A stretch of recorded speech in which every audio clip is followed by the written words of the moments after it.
All right. All right, you guys heard the intro. So let's go ahead and get started with an hour long exploration for this video of the spiritual writings Kierkegaard, new translation selected by George Pattison. So you know how the rules go on this channel. What I'm going to do is just open to random spots in the book. I'm going to read it for an hour. Hopefully you get something out of this, even if you don't. I picked this up at Barnes & Noble when my father bought me a gift card for Christmas. So go ahead and go pick up this book. Soren Kierkegaard, he's a Christian philosopher. And some really good stuff. So let's go ahead and get started. All right. So we're going to start with chapter... Let's see, what is this? Chapter 6. The Glory of Being Human. Okay, so let's go ahead and get started. Oh, actually, hold on. I gotta close the door here. For the... Uh-oh. I think the cat got it. Oh, no, cat's out. Okay, we're just gonna do it anyways. Never mind. Okay, I'm not gonna close the door. Alright, I'll just close this one. Okay, let's go ahead and get started. Excuse me. If it is true that anxiety and care, especially when they have been working their way into the soul over a long time, penetrating deeply into it, are more firmly lodged the longer they have deeply penetrated the soul, then it will assuredly be worthwhile to think about how to distract the anxious, although not in the way in which the world often enough and foolishly enough vainly recommends. Rushing about madly or anesthetizing,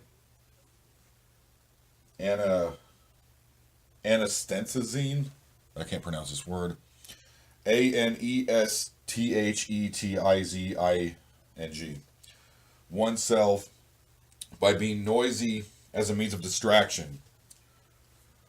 For when people are anxious and feel themselves abandoned, and yet, in quotes, in a self-contradiction typical of states of grief, end quote, don't want any sympathy, because sympathy would make them feel constricted or pressured and hurt them almost as much as what was troubling them in the first place.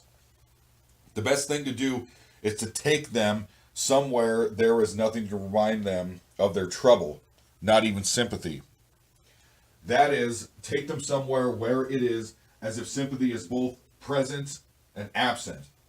Somewhere that is intimate and touching as sympathy can be, but also with the sympathy's soothing distance, since there is no one to offer sympathy. Page 114.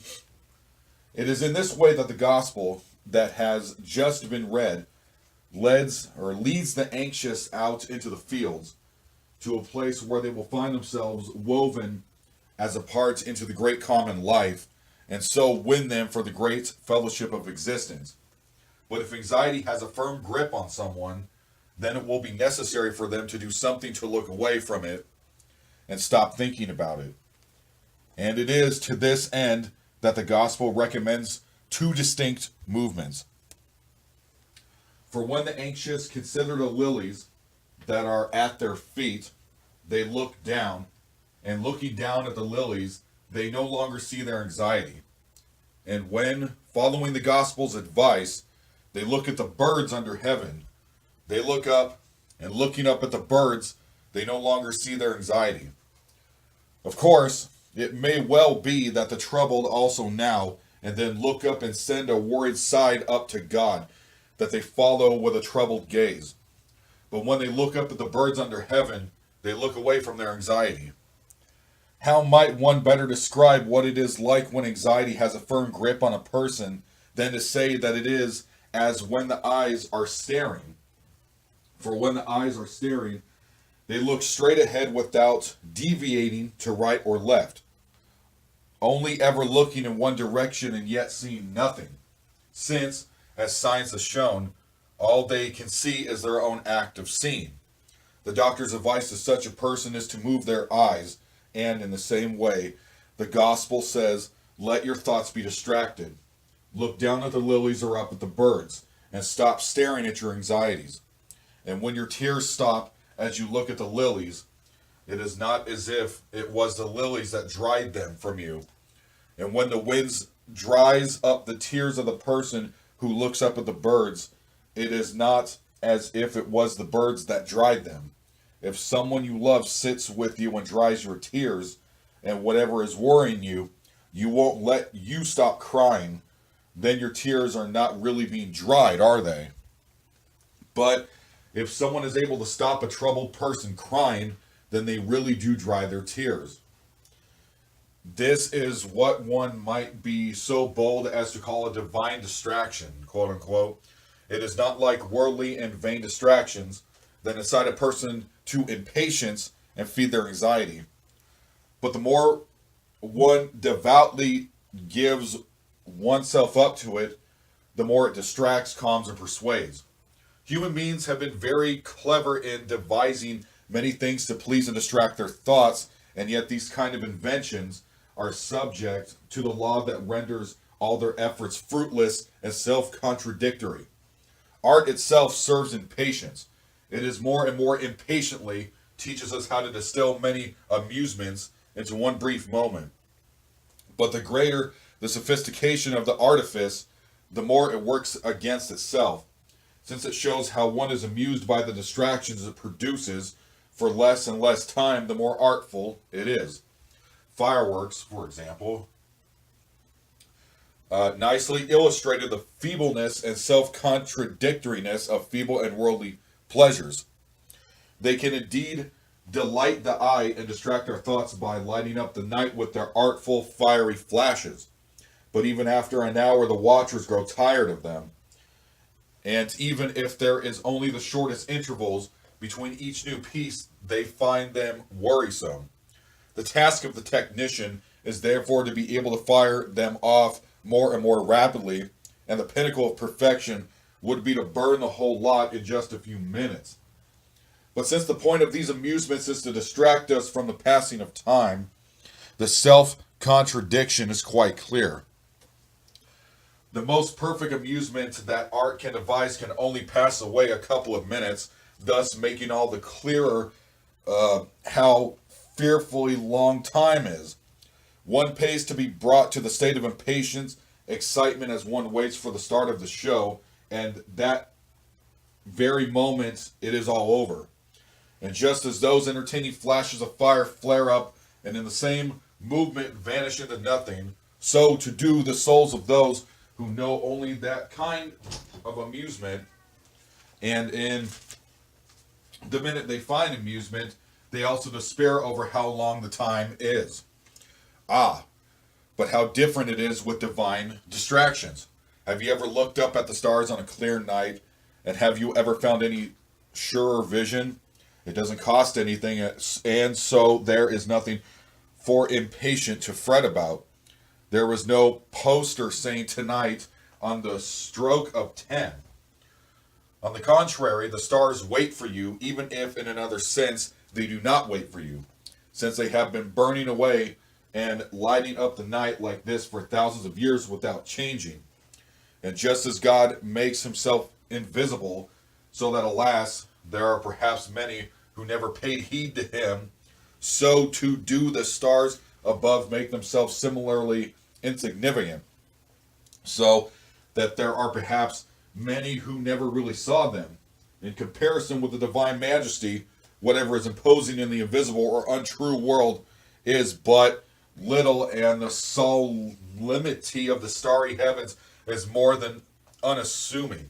Ah, but if you just stand quietly, perhaps having gone without any special aim in view, there, where years in and years out, they are to be seen, even if no one pays attention to them, if you are quiet by chance to stop and look up, you must have experienced the stars win you over more and more each moment you are looking at them. More and more movingly, they steal time from you, and for each moment you look more and more deeply at them, what ought to be forgotten sinks into forgetfulness. O divine distraction, you don't call yourself amusing in the sense of those faithless and treacherous distractions that emptily, noisily, and repetantly rampantly, impatient, are in league with boredom and plunge those who indulge in them even deeper into it, since you are in league with the eternal. That is why what you offer is difficult only at the beginning. Once a start has been made, the distraction increases, and as does the silence, and therein your power to win us. This is true of everything in nature. It seems insignificant, and yet is so infinitely rich. Imagine yourself hurrying on your way on some important errand and along the path that runs by the edge of the wide sea, and then think of how the sea affects you. Of course, no one is calling to you, no invitation is issued, no one is screaming out, and no cannons are roaring to advertise some human entertainment.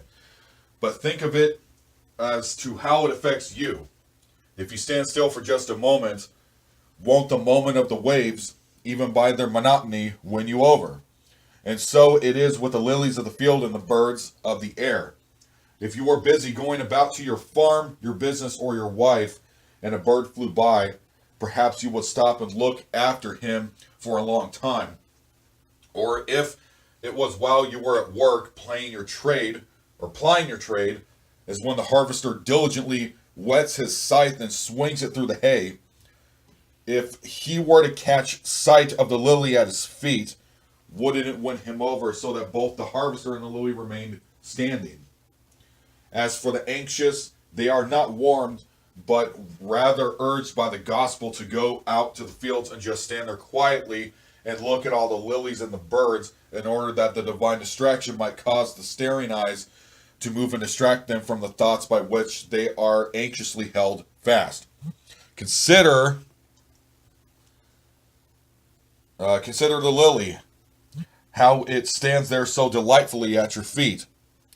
Do not despise it, for it is waiting for you to have joy of its loveliness. Look how it reflects itself in the wind, giving itself over to being moved until, once more still, it delights in its happy existence. Look how gentle it is, always ready to jest and play, although it can triumph over the most powerful of storms by the way in which it yields and so endures. Look at the bird under heaven, see how he flies. Perhaps he has come on a long journey from far, far happier climes, but then he has brought something of them with him, as if he is perhaps flying back to them, back to those far distant parts. Then let him take your anxieties with him. For he does so without even noticing the burden, so long as you do is keep on looking at him. Look at how he now pauses, stopping and resting in infinite space, stopping and resting when it seems impossible. Look how he finds his path. And no matter how full of trouble and strife a human life can be, what path is so difficult, so incomprehensible as a bird's mysterious path through the air? And so there was a path, and a path to be found, there where a path seems impossible. But distractions are not only provided to pass the time, they are also meant to give the anxious something else to think about. Therefore, we shall now consider how, by considering the lilies and the birds, and making use of the divine distraction they offer and their power to dispel the fog of care, the anxious may find something other than anxiety to think about. That is, we shall consider how, by being distracted into forgetting their anxiety, the anxious are led to think about. So next part here, how glorious it is to be human. So next part of this chapter. In quotes, if God so clothed the grass of the field, will he not much more clothe you, O you of little faith? End quote. God then clothed the grass, or the grass is clothed, the beautifully formed casing atop the stalk, the delicacy of the leaf, the lovely shadings of its various colors, all its wealth of frills and buckles and bows, if I may dare put it like that, end quote. All of this belongs to the lily's attire, and it is God who clothed them thus. Will he not much more clothe you, O you of little faith? Okay, continuing. You of little faith. This is a gentle way of reproaching those who are being admonished here. It is how love talks to someone who is in the wrong when it doesn't have the heart to speak severely. It is not so much a matter of wagging the finger threateningly and saying reproachfully, you of little faith, since it is said so gently that the reproach doesn't hurt, distress, or humiliate those being spoken to, but rather raises and cheers them. Imagine that a child came to an adult and asked in distress for something that is in fact already possessed and had done so for a long time, but without noticing it, so that it thought it had to ask for it instead of being grateful for already having received it. Wouldn't the adult gently reproach it and say, yes, my dear, you will certainly get it tomorrow, O you of little faith? Meaning that when you realize the truth, you will recognize that you both have it and have had it for a long time. So that it is a kind of lack of appreciation on your part to ask for something you already have, even though it is forgivable and even becoming in a child. But if this is what the saying means, then the gospel is not only saying that human beings are clothed like the grass of the field, but they are far more gloriously arrayed. By adding the reproach, you of little faith, what it really saying is, has not God all the more clothed you already? It is not the new Sunday dress, or the new dress one so greatly needs that is being talked about, but how unappreciative we are when we forget how gloriously human beings are clothed, are clothed by God's own hand, but isn't there. Then a misrelationship in first saying that the lilies are more gloriously arrayed than Solomon, and then concluding, will not God much more clothe you? Since this would seem to suggest that it is about some items of clothing that human beings might need, let us consider the matter carefully. It is said that the lily is clothed, but this is not to be understood in the sense that the lily first of all exists and is not only in the second instance clothed. No, how is it clothed is what it is for it to be a lily. It is in this sense that it is asked whether a human being shouldn't be far more gloriously clothed, or should anxiety be allowed to forget about his primary clothing because of its preoccupation with items of clothing.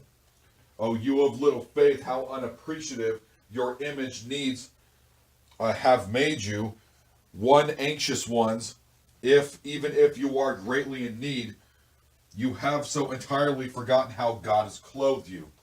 Learn wisdom from the ant, but learn from the lily how glorious it is to be human. How glorious you are clothed, O you of little faith.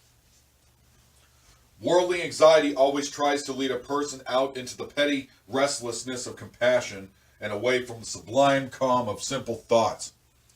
Being human is then absorbed into being clothed and being well clothed. Worldly anxiety busies itself with clothes and all the different kinds of clothes. And isn't it then like the child that came all distressed and asked for what it had? The child whom the adult gently reproached, saying, you will certainly get it tomorrow, O you of little faith. Even if it is someone in need, the gospel first wants to remind him not to forget entirely how glorious it is to be clothed by God. In fact, it is very far from being the case that we are all in a more serious and stricter sense in need, but we are perhaps nevertheless all too inclined to worry about clothes and unappreciative enough to forget what should be thought about first, our original clothing. Look at the lily. However, the anxious are reminded to compare their clothing with the lilies, even if poverty has dressed them in rags. Shouldn't the invitation to learn from the lilies be welcome to everyone who can benefit from what it reminds us of. But in everyday worldly life dominated by comparison, those great, uplifting, simple, elementary thoughts are more and more, perhaps even if completely forgotten. People compare themselves with one another, and each generation compares itself with the other, so that comparison piles up in the great mass over our heads. As artifice and industry increase, each generation contains more and more individuals who slavishly work their whole lives through deep down in the low subterranean regions of comparison. Indeed, like miners who never see the light of day, these unfortunate are thus never able to see the light, those uplifting, simple, elementary thoughts about how glorious it is to be human. And meanwhile, up on comparison's high places, vanity smilingly plays his false game and deceives even the fortunate so that they get no impression of those sublime, simple, elementary thoughts.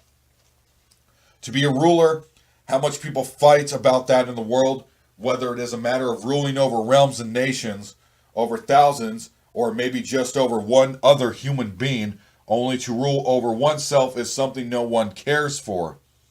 But there are among the lilies, everyone quietly and in solitude is suckled by the milk of those elementary thoughts, as every human being was designated to be by God, a ruler there where no one wishes to rule. To be marveled at how much effort there is in the world to attain this envied goal, and how much effort the envious make to prevent it. But out there among the lilies, everyone is as God made them, creation's wonderwork, there where no one wishes to be marveled at. The few who understand things better may smile, while the shrill laughter of the crowd will mock the fool who could then talk about ruling and also be marveled at. Yet, what could the preacher have meant when he said that in quote, God will set human beings apart to see whether they will regard themselves as animals do? Those who want to be calmed, comforted, and edified and uplifted by the unconditionality of those elementary thoughts without going apart, and who are willing to give themselves over and to vanish into and perish in the insignificant service of comparison. Those really do regard themselves as they were animals, whether they emerge from the comparison at the top or at the bottom of the pile. That is why God set human beings apart and made each human being this one individual being who is encompassed by the unconditionality of those elementary thoughts. For the individual animal is not set apart, is not unconditionally an individual. The individual animal is an individual only in the numerical sense and belongs to what the most renowned of pagan thinkers call the attribute of animality, the mass. In this way, those who disparagingly turn away from those elementary thoughts in order to plunge into the mass element of comparison, making themselves into mere numerical individuals, regarding themselves as if they were animals, whether they emerge from the comparison at the top or at the bottom of the pile. However, among the lilies, the anxious have been set apart and far removed from all such human, or perhaps more accurately, inhuman comparison between one person and another, and not even the one who turned his back on the greatest city in the world has left behind such a variegated mass, such a confused, monstrous multitude as the one who turned his back on these inhuman comparisons in order to humanly compare his clothing with the lilies. It is certain then that clothing signifies being human. A pagan thinker was already aware of this, since although he did not know to lead everything back to God, he did think that it was that the soul that, as he cleverly put it, is like the weaver who wore the body that is a human being's clothing. And with the beautiful wonder, he praised the skillful piece of work that is the human body and its glory, which was such that no plant or animal could bear any comparison with it. He thought of this glory in terms of what distinguishes a human being, its upright carriage, and thinking of this, his mind too was lifted up. He marveled at his cleverness of the human eye, and still more at its capacity to look. For while animals have eyes, only human beings look. And that is why the mother tongue of the much admired man calls human beings the upright ones. In that language, this has a double meaning. First, that the human form is upright like a straight tree trunk, and second, that this upright one looks up, and so whereas a straight tree trunk is always striving to grow higher, the upright one can only look up in such a way as to rise his head higher than any mountain. In this way, the human being stands proud, a commanding figure, and that is why it also seemed to that much admired man to be so glorious that human beings were the only creatures to have hands, for when the one rulers give a command, he stretches out his hand. And thus, in many ways, that much admired man continued to speak gloriously of the human being's glorious attire. Perhaps there have been many who have talked more knowledgeably, with more insight, or with greater scientific accuracy about it, but wonderfully enough, no one has ever talked about it with greater wonder than the noble wise man. He did not begin by doubting everything, but rather the opposite. As he became older, when he had seen and heard and experienced much, he really began to be filled with wonder at the simple elementary truth about which nobody else seems to be bothered. Not even the learned men of science seemed to care about it, since it did not concern them as an object of wonder. Yet all that he said about wonder is nevertheless imperfect to the extent that he related the clothing to the soul. To speak in such a way as to forget the solemn elementary truth is utterly imperfect and even foolish. When one thoughtlessly and without further ado treats being human as if it were nothing, or when one takes humanity in vain and straightway starts all of his foolishness about consummary, about trousers and tops and purple and ermine, but it is also imperfect to speak in such a way that, although one indeed is mindful of that elementary truth, one is not properly mindful of God. No, if we are to compare ourselves with the lilies, then we must say everything that I am by being human is my clothing, and I owe none of it to myself, but it is glorious, end quote. How are we then to talk about this glory? One could talk for a long time before being finished with it, but this is not the place for that. Let us therefore rather talk briefly and bring everything to a single statement that Scripture itself uses authoritatively. God made human beings in his own image, and again, for the sake of brevity, let us understand this as meaning just one thing. God made human beings in his own image. Shouldn't it be glorious to be thus attired? If the gospel praises the lilies by saying that they exceed Solomon in all his glory, should it not be infinitely more glorious to be like God? The lily is not like God. No, it is not. It has a mark whereby it reminds us of God, and it bears witness to God, since there is nothing in what has been created that does not bear witness to God. But the lily is not like him. When a person looks at his image in the mirror of the sea, he sees his image for himself. But it is not the sea that is the image. And when he moves on, the image vanishes. The sea is not the image and cannot be retained, and cannot even retain the image. What lies behind this but the fact that just as the body's bodily presence makes it impossible for it to be omnipresent, the visible form, precisely by virtue of its visibility, is powerless to produce itself in others in such a way that this other might retain its image when it is absent. But God is spirit, which means he is invisible. And the image of what is invisible will self be invisible. Invisibility is an attribute of spirit, and the image of God is therefore an invisible glory. If God were visible, then there would be no one capable of being like him or being his image. For the image of anything visible cannot be another existing entity.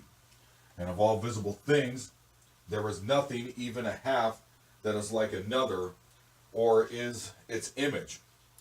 If this were the case, then the image would have itself to be the object. But since God is invisible, no one can be like him in a visible way, and that is why the lily is not like God, since its glory is visible.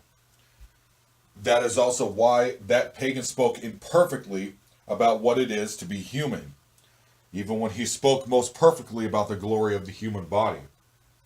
He said nothing about the invisible God had made every human being in his image, to be spirit, that is human beings' invisible glory. So when the anxious stand out in their fields, surrounded by all those witnesses, when every flower says to them, remember God, a human can answer, that I shall, little one, for I shall worship him, which you, poor things, cannot do. The one who stands upright is thus a worshiper.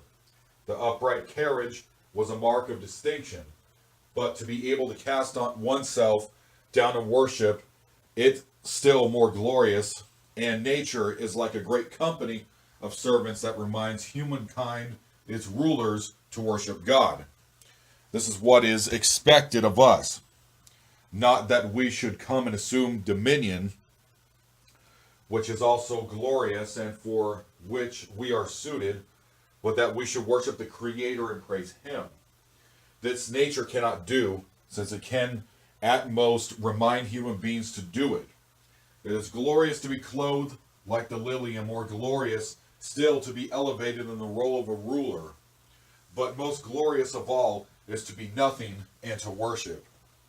Worshiping is not having dominion, and yet it is precisely in worshiping that a human being is like God. And to be able to worship is, in truth, is the superiority of the invisible glory over all creation. The pagan was not aware of God and therefore sought the likeness and having dominion. But that is not where the likeness lies. On the contrary, that is to claim it in vain. It is only to be found in truth and in the context of the infinite difference. And that is why being able to worship is both being like God and being superior to all creation.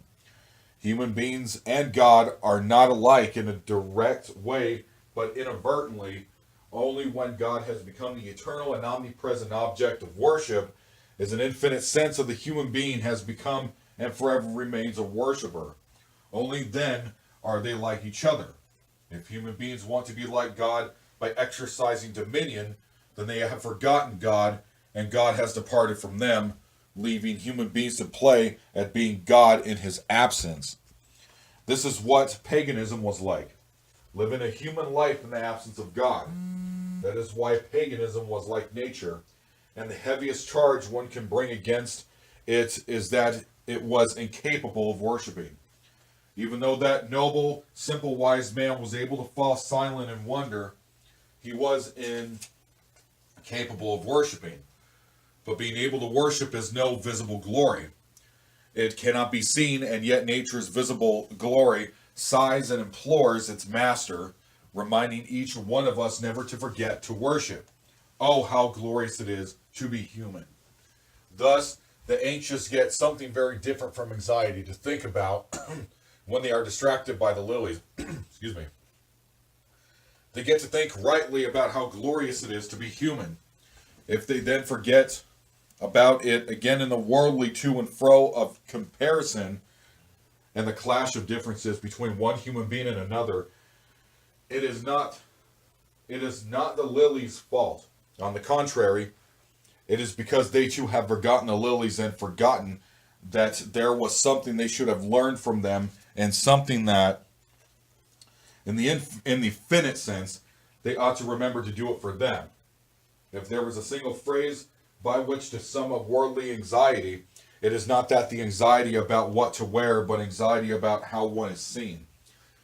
That is why being built up by the means of an invisible glory lifts one as high as it is possible above worldly anxiety, and why the lilies also serve by showing how to worship.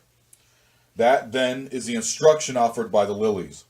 We shall now consider how anxious might learn how glorious it is to be human from the birds. They neither sow nor reap nor gather in barns. That is, birds do not worry about what to eat, but is this, in fact, a perfection? Is being heedless of danger, not noticing it, not knowing it's there, a perfection?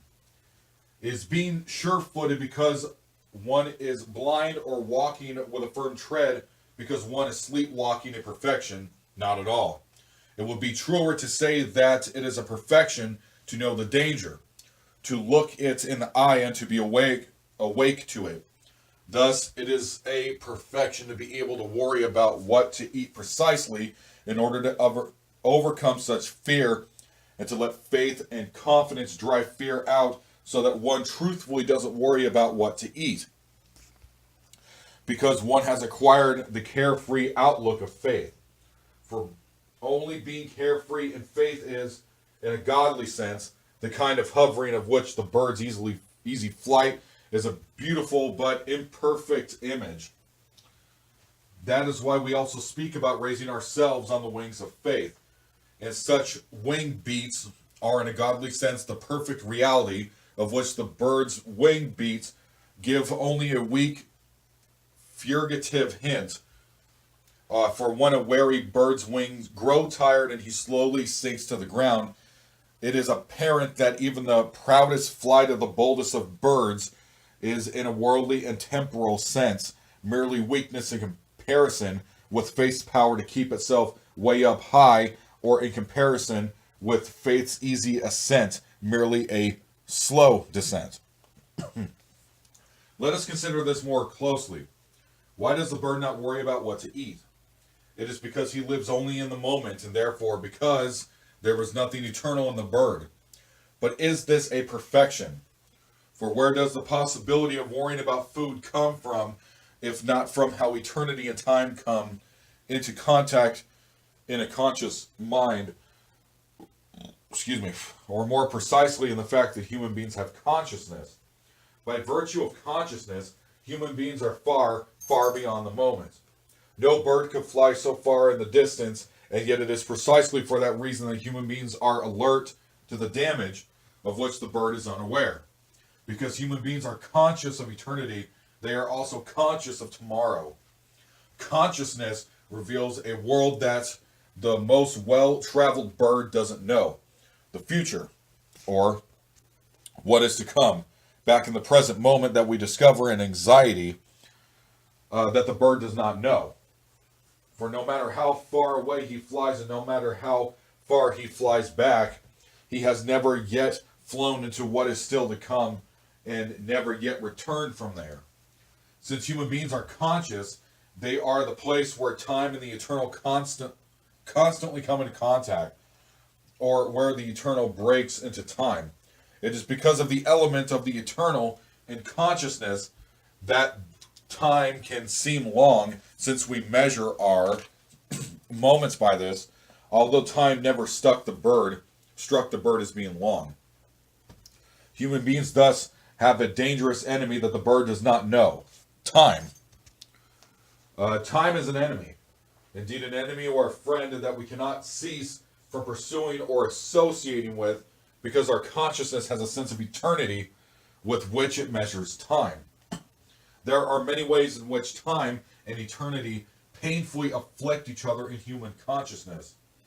And one that causes us to moan more than most is worrying about what to eat. This kind of worry seems to be so infinitely remote from the eternal. We cannot talk about it the way we talk about filling our time with some glorious deed, some great thought, or some lofty sentiment, as in those hours of which we say that we are living for eternity. Ah, no. All there is to talk about is the wretched work and what is measured by the hour, about what really is living for temporal life. The wretched work that secures the conditions of existence. And yet being able to worry about what to eat is a perfection and is simply the expression under the form of oppression. For human beings, a lofty dignity, for as high as God raises up, so deeply he can also cast down. But this implies that being cast down and oppressed is also to be high and lifted up. And as God lifted human beings high above the bird by means of the eternal element in consciousness, so he pushed them back down below the bird. If one can put it like this, by virtue of their knowledge of care, of the earthly lowly care of which the birds know nothing. Oh, how superior it seems on the part of the bird not to worry about what to eat. And yet it is far more glorious to be able to do so. Human beings can therefore indeed learn from the bird and also call the bird their teacher. I'll bet not in the highest sense, for like the bird, the child too does not worry about what to eat and would not gladly learn from a child. And when either imagined or real needs make a person dispirited, out of sorts, or downcast, then he might well want to learn from a child and with a quiet, grateful mind call the child his teacher. But if the child wants to speak and to talk like a teacher, the adult would gently say, "Ah, indeed, my dear child, but there is something you don't understand here." And if the child wouldn't keep quiet, then the adult would say that it was naughty and even be tempted to think about smacking the teacher, and perhaps even do so and do so rightly. Why? Because the adult is in all seriousness the child's teacher, and the child is only the adult's teacher in the beautiful sense of a jest that seriousness allows itself. And thus it is nevertheless a perfection to be able to worry about what to eat. And a human being is far superior to the bird. Even if we follow the hint provided by the Gospels and learn from the bird, and with a quiet, grateful mind call him our teacher. The bird, in not worrying about what to eat, is then our exemplar. And yet, being able to worry about what to eat, we are far more perfect than our exemplar. Therefore, we dare never forget that the one who pointed us towards the birds of the air as an elementary childhood lesson, he is the one who, in all seriousness and in truth, is the real exemplar. That it is he who is the truth, essential exemplar of human perfection.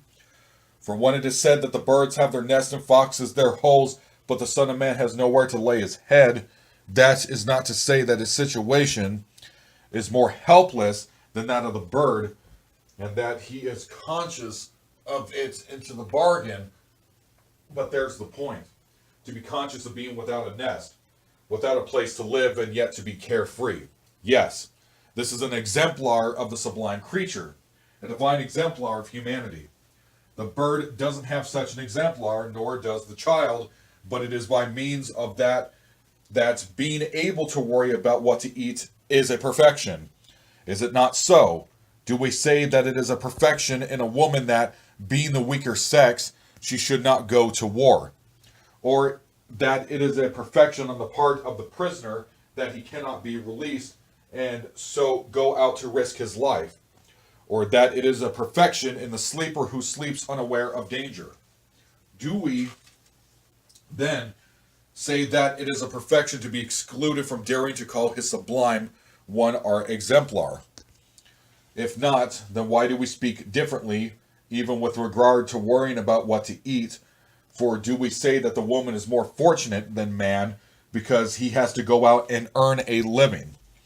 Or the prisoner fortunate because the state feeds him, or the sleeper fortunate because he dreams of being rich? Or do we say that someone is more fortunate of all when perhaps his very riches have led him to being excluded from calling the God-man his exemplar? But out there in company with the bird, the anxious cannot talk like that. They look at the bird and entirely forget their imaged worries and for a moment even their real needs, and so they are built up. But if the bird were to start... Okay, this is going to be the last part of the video here, guys. This is going to be the last 15 minutes of the video, so we'll go ahead and jump back in. This is going to be page 130. But if the bird were to start to speak to him in a teacherly way, the anxious might well reply, "My little friend, there is something you don't understand. That is, the consciousness that it is a perfection to be able to worry about what to eat. They neither sow nor reap nor gather in barns. That is to say, birds do not work. But it is a perfection not to work at all. Is it a perfection to steal the daylight hours as sleep steals the nighttime?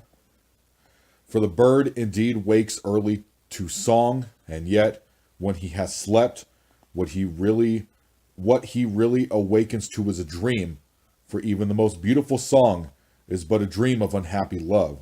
Thus, he sleeps and dreams his life away, whether in a merry or a mournful jest. But is this a perfection? Is it perfection in the child that it plays and so grows weary, like a man at work, and sleeps and then plays again?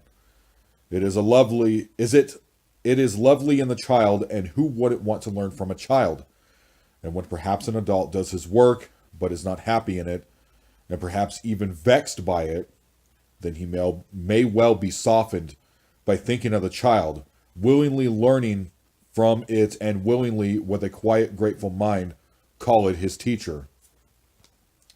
But one wouldn't think twice about correcting the teacher, if necessary, and one would be right to do so, because the adult is in all seriousness the one who is to teach the child. And it is only in the beautiful sense of a jest that seriousness calls the child's adult teacher. The bird does not work. In an innocent sense, his life is vanity, and in an innocent sense, he himself takes life in vain. If this is a perfection, then it is an imperfection on the part of God that he works and has never ceased working right up to the present moment. It is a perfection on the part of the bird that in hard times he sits there and dies of hunger and doesn't know how to do anything about it, but, tossed hither and thither, lets himself fall to the ground and die.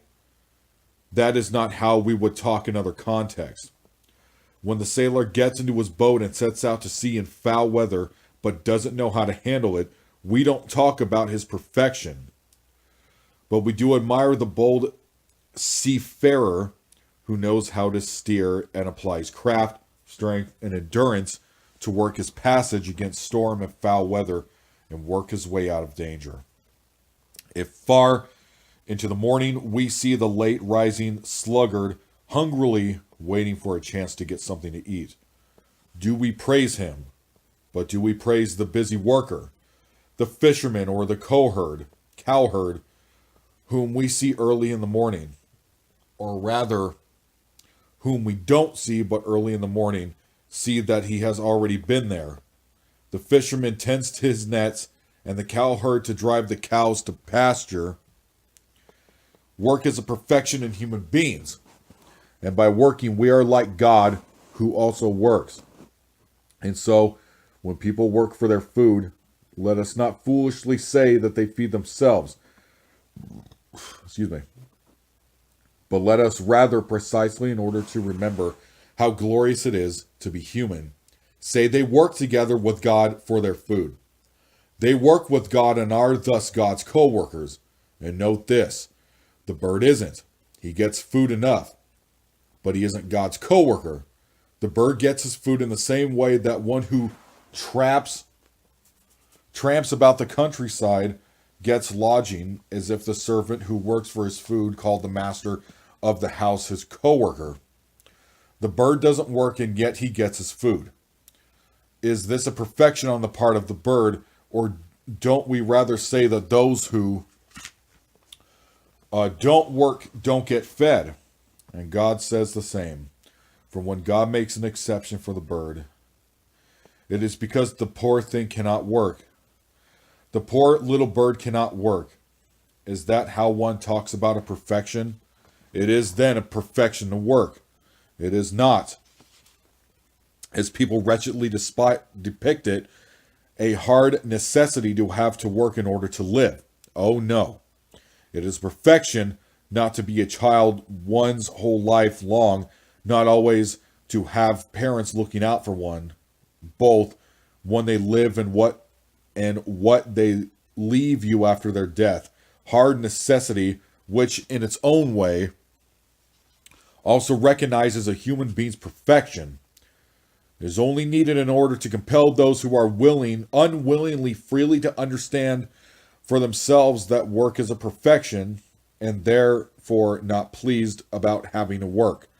And so even if there was no hard necessity, it would nevertheless be an imperfection if anyone ceased from working. Oh, sorry guys. My legs and my face are really tight right now. Okay, anyways. It is said of the honors that the monarch can bestow that there are some who are honored by such honors, while others add honor to the honor by wearing it. So let us mention a great exemplar who really can be said to have honored work, the Apostle Paul. If there was ever anyone who wanted the day to last twice as long, it was Paul. If there was anyone who could have made each hour greatly meaningful to many, it was Paul. If there was anyone who could have easily asked to be supported by his congregation, it was Paul. And yet he preferred to work with his hands. As he humbly thanked God for the honor of being scourged, persecuted, scorned, as he humbly before God prided himself on the honor of being chained up, so too he found it an honor to work with his own hands. With a modesty that was beautifully feminine, holy, and apostolic, he found it an honor to be bold enough to say of the gospel that he had earned not a cent by proclaiming it and had gained no money by becoming an apostle. And in relation to the lowliest, it was an honor for him to be bold enough to say that he has not been absolved from life's difficulties or been favored by being excluded from any of its advantages, since he too had had the honor of working with his own hands. In the disparaging, glistening, or miserable wretchedness of worldly comparison, where there was knowledge neither of true honor nor of true perfection, they talk in a different way, a cowardly and treacherous way. But out there with the bird, the anxious understand how glorious it is to work, and so how glorious it is to be human. For what makes difference is not that one person works for great rewards and another from a crust, or that one gathers in excess while another fends off poverty. No, what makes the difference is that the bird cannot work.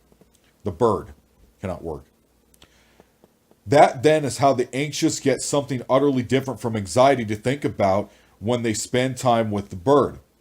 They are led to consider how glorious it is to work and how glorious it is to be human. If work then causes them to forget this again, perhaps that lovely teacher the bird will fly past and remind them of what they've forgotten, if only they looked up and seen him. Next chapter, chapter 7, the blessedness promised to being human.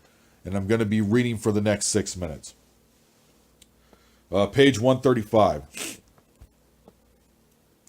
If it is true that anxiety and care, especially when they have been working their way into the soul over a long time, penetrating deeply into it, also provided a particular kind of strength, then it is very likely that the friend who offers comfort will fall short in his attempts to defeat them.